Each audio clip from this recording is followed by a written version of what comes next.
What's up guys, this is your boy the average gamer 90 over here, back with another video. And Advent of Chaos Solo Raid event is live, and we're gonna discuss all the store offers that are there, as well as the bosses, as well as the chance to get Raven on finishing of solo raids in Advent of Chaos. And we're gonna get started with this video right now.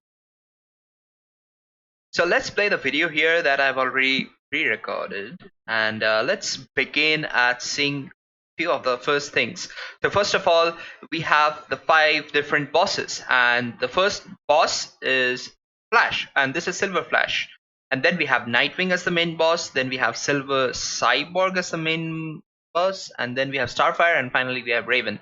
So let's look at the rewards. So the rewards doesn't seem to be like very interesting or very changed or stuff. It's nothing new, I can say.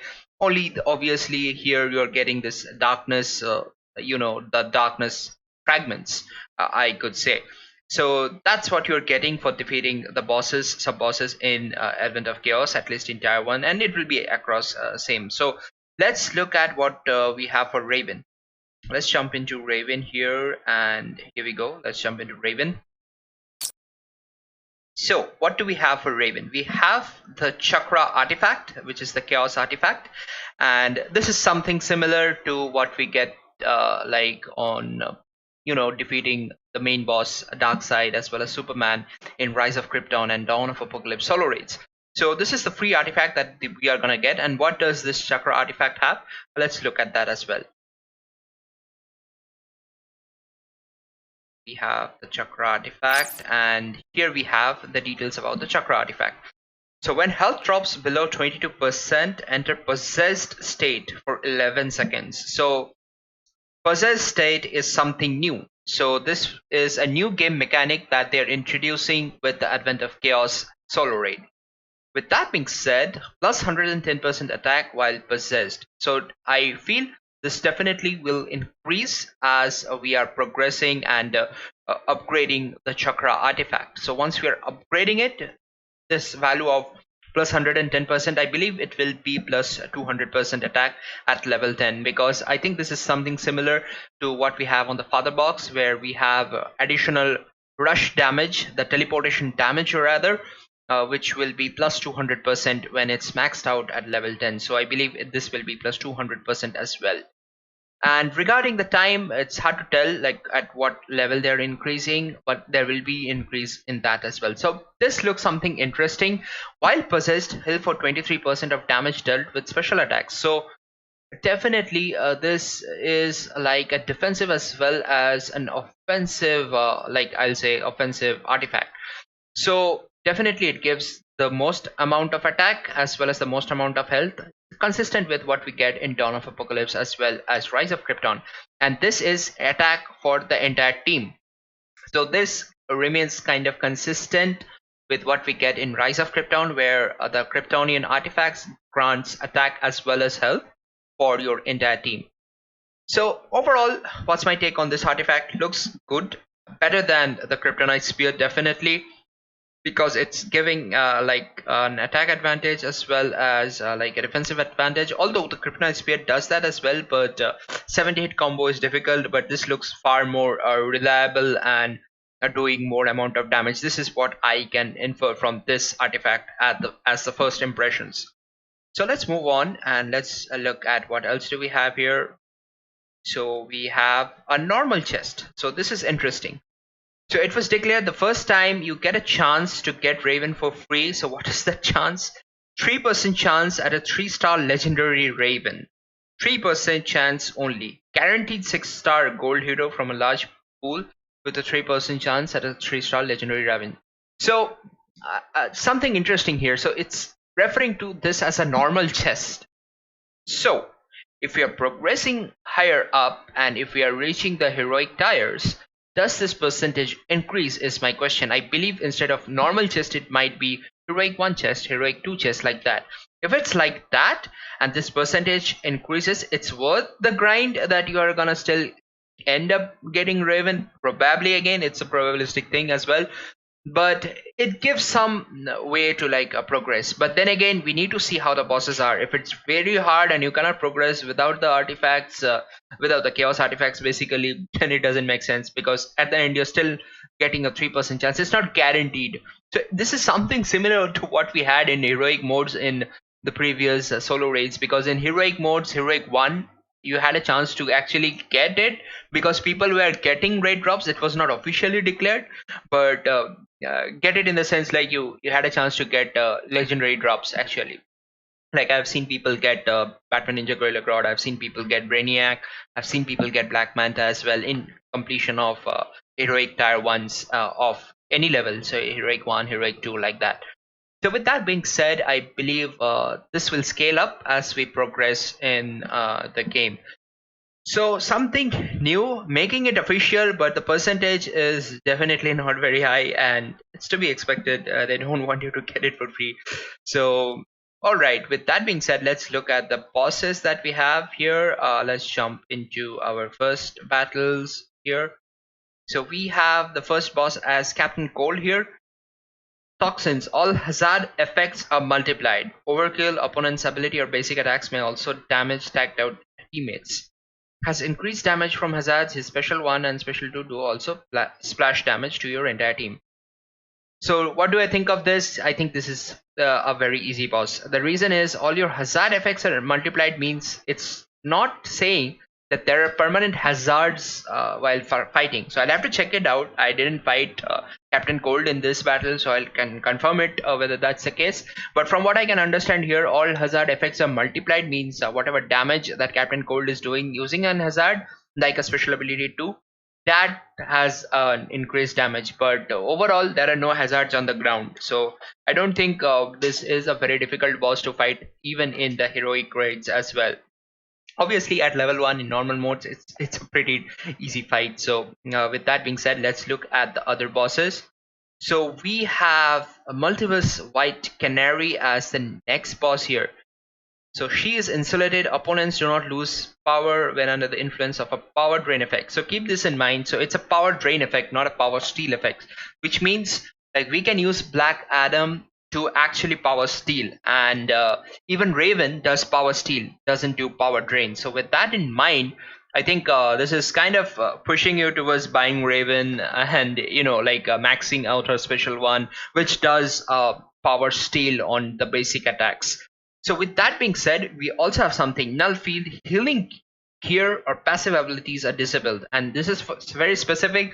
We may find it very similar to what we see for Silver Banshee and Rise of Krypton, but there is a difference here.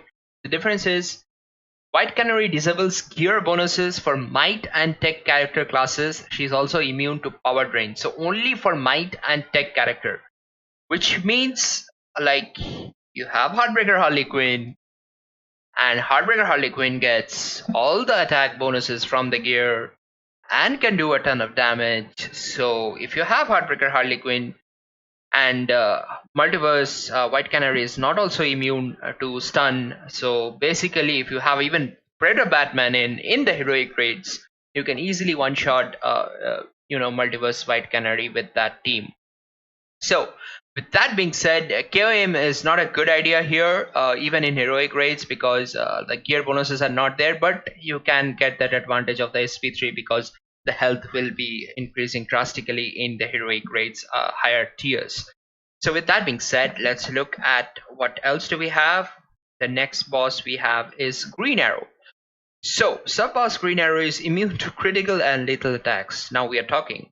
His attacks can't be disabled. So which basically means your Silver Banshee team is dead, and you cannot do critical hits, you cannot do lethal attacks, and it's not resistant, it's immune. This boss is gonna be very, very difficult in the higher tiers because critical doesn't work, lethal doesn't work. Your KOM SP3 will be the only bet in the higher tiers, and basically it's fighting like it's fighting Suicide Squad Harley Quinn in Dawn of Apocalypse solo raids, but given the fact that this guy is immutable, has immutable, which means the Silver Banshee team cannot disable any of the special abilities and cannot work as well. So what are the thoughts? gonna be definitely very difficult in the higher tier of raids. Easy for now because it's level 1 normal raids. You're gonna finish it, you're gonna get some gems, and you're gonna rock with in the normal mode.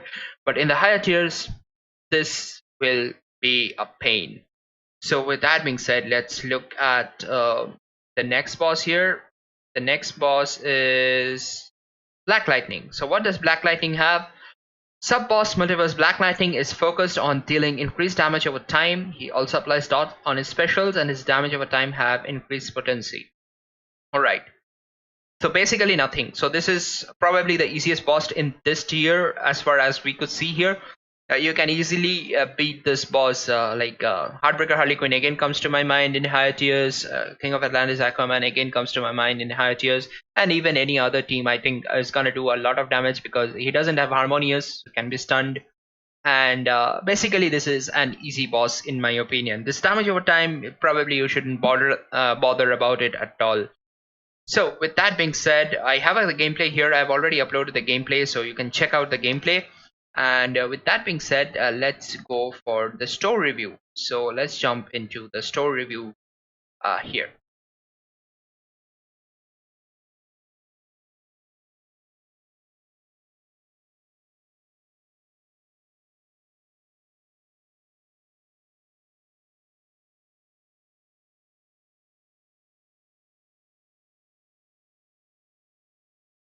So back with the store review, and we have a couple of starter bundles here. So we have this one, which is roughly around $12, 850 rupees. So what are the chances do we have over here? Chaos Artifact, Trigon's Power Staff, Chaos Artifact, Trigon's Power Staff again at level 3. So Sword of Salvation, Sword of Sin, Candle of NERON, Philosopher's Stones, a lot of artifacts here.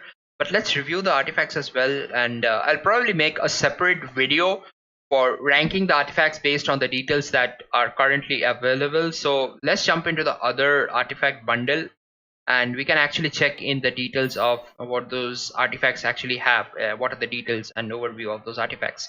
So let's jump into that. So this is the other bundle we have, and this kind of guarantees 300 gems as well. Same price, but you have everything at level 1, so you don't have anything beyond level 1.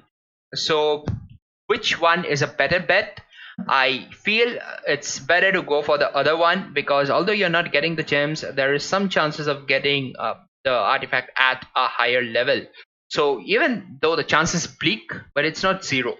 So here the chances are like it's 100% you're going to get it at level 1. So in case you get lucky, you turn up lucky and you get it at a higher level, so that will be much more beneficial. So if I have to buy it, I'm not sure whether I'm going to purchase it right away. Maybe I might in the later stage, but right away I'm not purchasing. But definitely the other one sees a better bet. So let's see what are the stats here for the artifacts. So let's look at the stats here for the artifacts. So let's first start with Chaos Artifact, Trigon, Power Staff we have, right? So we have to check the chances. So let's check Trigon's Power Staff here. What does it do? So this seems to be, analogous to the Entropy of Aegis in Dawn of Apocalypse, as well as Lexcorp Versuit in terms of granting the attack stat. That is, it's the secondary one, in the sense like it's a secondary artifact which has the maximum attack stat as well as the maximum amount of health granted. So what does this do? When blocking incoming special, gain a shield with 110% capacity of wearer's max health for 10.5 seconds. So this is interesting. So when blocking an incoming special, gain a shield. So it's okay. So it's like Darkseid's shield that we have, but with 110% capacity of wearer's max health. So does this mean that after the artifacts are applied, the health is going to increase, and that will be the maximum amount of health? Say it's like for example, if you equip it at level 10, this is going to give you this particular artifact is going to give you 100k additional health. So if 100k additional health you're getting, and basically this means like 110% will probably increase to 200% as well. So you're getting a shield of 200k health like protection. for a specific duration of time, which is insane. As a defensive one, it's a very insane details of this artifact. So let's look at what else do we have here. Shield gets weaker over time, transforming 5% of its max capacity into wearer's health every second. So this basically means you start gaining health as well. So interesting. 160% damage absorbed by shield reflects back to an opponent. 160% damage absorbed by the shield reflects back to an opponent.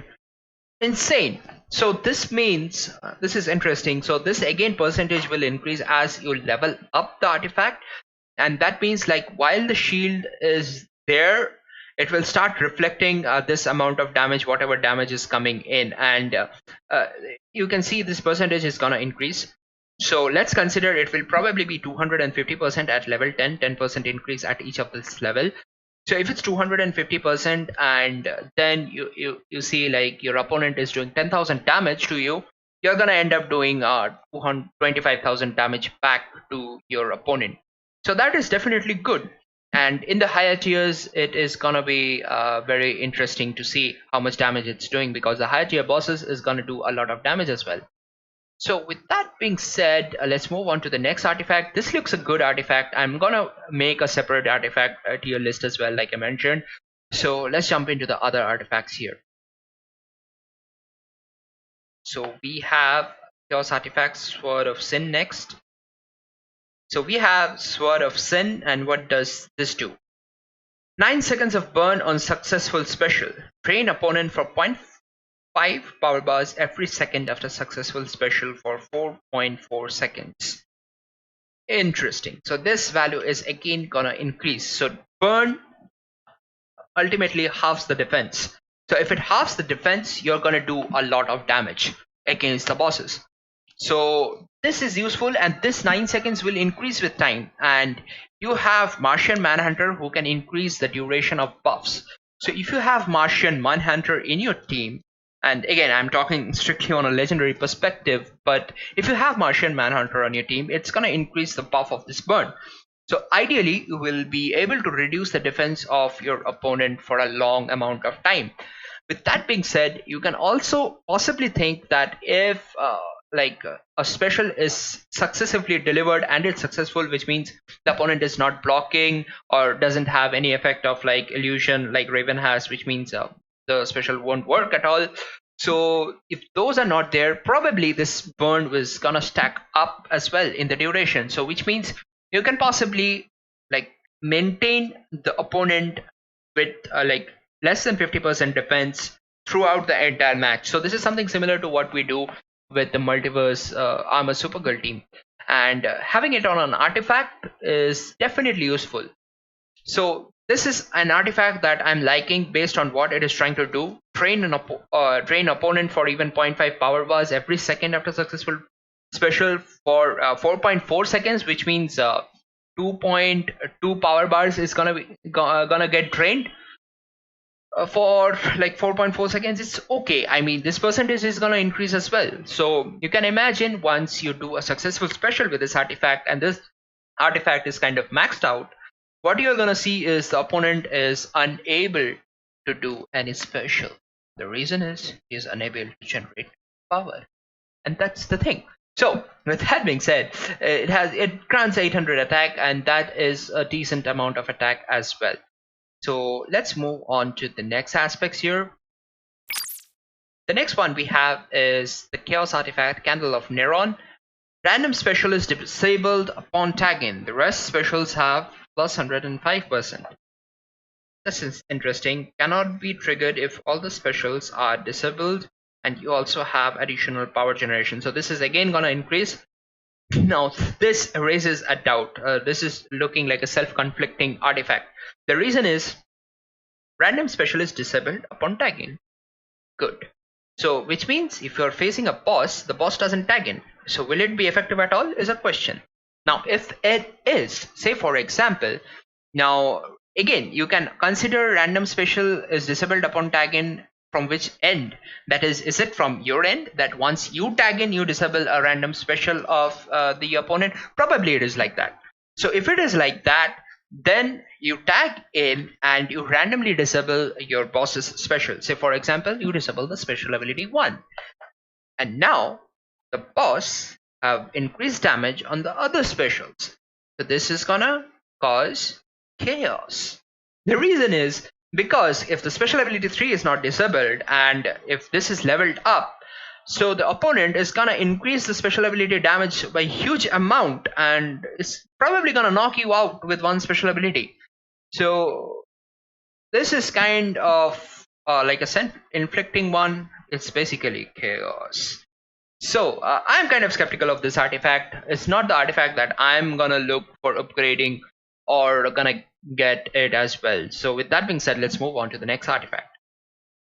So let's see what next we have here. We have the Sword of Salvation. So here, what does the Sword of Salvation do? 33% chance to steal 3 power bars with successful swipe attack. 10.5% damage for each opponent's absent power bar. This is something that I like. The reason why I like this artifact is because if you're facing an opponent and you're using say the Batman Ninja team, which probably you will be using, and say you're using the Black Manta team, you're using the Justice League team, all these teams, they have they're reliant on the basic attack and they're gonna do a ton of swipe attacks. So if you're gonna do a ton of swipe attacks, the chance to steal 3 power bars with successful swipe attack will always be there, and as you level up this artifact, this percentage is gonna increase. So basically 10.5% damage rather for each opponent's absent power bar, that is also gonna increase, and basically you can keep your opponent at the 0th power level, which means that is 10 power bars are missing, 10 power bars are absent. That means you multiply this value. Right now it's 10.5%. It will probably be increasing to say 20%. That means you're gonna get 20% into 10 power bars, which means 200% damage, additional damage you are gonna keep getting while you are doing your swipe attacks and you are doing your the special attacks. Obviously this percentage is gonna do a simple harmonic motion which means an SHM. Okay, I don't want to go into the maths, but the perspective that I'm trying to put here is this will be able to do a lot of damage given the way how it is intended to work. So this is the first thought on the chaos artifact known as Sword of Salvation. So moving on, what else do we have here? So we have the next chaos artifact, Philosopher's Stone. Okay, I did that very fast. Let's jump back. Chaos artifact, Sword of Salvation, and then we have Philosopher's Stone. All right. So we have Philosopher's Stone. So what does Philosopher's Stone do? 55% chance to mitigate additional 12% damage from specials while blocking. Heal for 18% of mitigated damage. Okay, this looks a mediocre artifact to me. 55% chance to mitigate additional damage, additional 12% damage from specials while blocking. Ideally, if you're a good player, you'll probably be reliant on the infinite combo. You'll probably be reliant on the combo interruption, and in that case you're actually not getting hit by the specials. So in that scenario, you're not gonna heal and you're not gonna mitigate any damage, and you're not gonna do basically any damage. So this looks to be a very trash artifact. Sorry to say, but this definitely looks to be a trash artifact, and because you're not also gaining a huge amount of attack as well. So if you're having this, I don't know what you want to do with it. So I think I probably did it right. Just went past Philosopher's Stone very fast. So let's look at what else do we have here. We have Book of Souls. So Book of Souls, 12% duration of buffs applied to wearer, 12% duration of debuffs applied to opponents by the wearer. Pretty easy, pretty straightforward, very less attack, plus 500 attack. So this is the bottom scale of the artifacts that we are going to have, and only 12% duration. Granted, this duration is going to increase, but imagine this is there to increase the buffs for the Multiverse Armor Supergirl team. But do you ideally want to have it? Because you will be able to maintain the duration of the buff with the Multiverse Armor Supergirl team. So I believe this is again so artifact. And I personally don't feel that if you're getting this, it will be much helpful to you at all, if at all helpful. So with that being said, let's look at the other artifacts that we have. So what is the next artifact we have over here? We have the chaos artifact known as Ace of Winchesters. We have the Winchester rifle in the diagram here. 55% chance for ranged attack to be armor piercing. Given the name, you can possibly think that it will be armor piercing.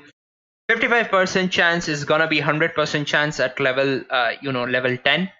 That then again, the 55% chance for ranged attack to be unblockable, that is again gonna be 100% chance at level 10. Plus 30% damage to an opponent with health below 50%. So this plus 30% is gonna increase. This is much more useful compared to the Book of Souls as well as the Philosopher's Stone, and I believe this one is better. But then again, the mechanism that we have for ranged attack is a bummer. Yeah, I froze because you are not gonna do ranged attack while fighting. You're not gonna do ranged attack while fighting. So having the mechanism is silly, but that 30% damage to an opponent when health is below 50%, that will be beneficial. So overall, this is again somewhat a good artifact to have. So let's look at the other artifact that we have here. So this is called the Ring of AZAR. So the Rings of AZAR, minus 10% damage from incoming specials. That's okay, that's good. 25% chance to gain 4 power bars after successfully blocking an incoming special. So again, this is silly. The reason is you don't want to block a lot of specials. You want to, you want to do the damage. So you don't want to take any special damage at all from the opponent. So this entire artifact working entirely about power bars and incoming specials doesn't make a lot of sense. But granted, I'm gonna hold my review back a bit because we don't know the bosses that we are facing yet in like the advent of chaos solo raids. So if the bosses are like that, where you get a ton of specials being spammed, then this will become useful. But overall, at this point of time, I don't personally feel it's going to be very useful, given it grants a very low amount of attack as well as the damage from incoming specials, and like entirely mitigating damage from special doesn't make a lot of sense because you will be taking damage from the specials. With that being said, let's move on to the last one, which is Crown of Horns. So Chaos Artifact Crown of Horns, 34% chance to resist power drain, plus 28% special attack damage. This is better in all these lower tier artifacts because you are gonna get additional attack and you're gonna do special attack damage, which is definitely useful. So as you increase the level, I think this 34% chance could become 100%, not sure, but if it is becoming 100%, it will be great. It's like you're a boss which cannot be power drained. Basically that will be the scenario, but granted the amount of attack that you're getting is very less. It's gonna be like not that useful, not hugely useful, but still has its own benefits given the fact that it also increases the special attack damage, which right now at level 1 is 28%. With the higher levels it's gonna increase by a lot. So with that being said, this concludes for this video of an overview of the Advent of Chaos. I was about to say Rise of Chaos event. Advent of Chaos solo raid event, and we have looked at the store review as well as the artifacts that we are getting and how can they be useful, whether you should invest in them or not. Personally, like I said before, invest in the other chest. You get a higher chance of getting an artifact at a higher level. Again, $10 to $12, it's up to you. It's your money, it's your take, but they have decreased the price, I believe, because people want to buy it a bit more, so that people tend to buy it a bit more. But with that being said, we are going to also look at what other chests come up as well. So finally, thanks for watching. I hope you found this video a bit useful, and if you're not subscribed to my channel, hit that subscribe button down below. And this is your boy, the Average Gamer 98 over here, signing off. You guys take care, and I'm gonna see you in the next one.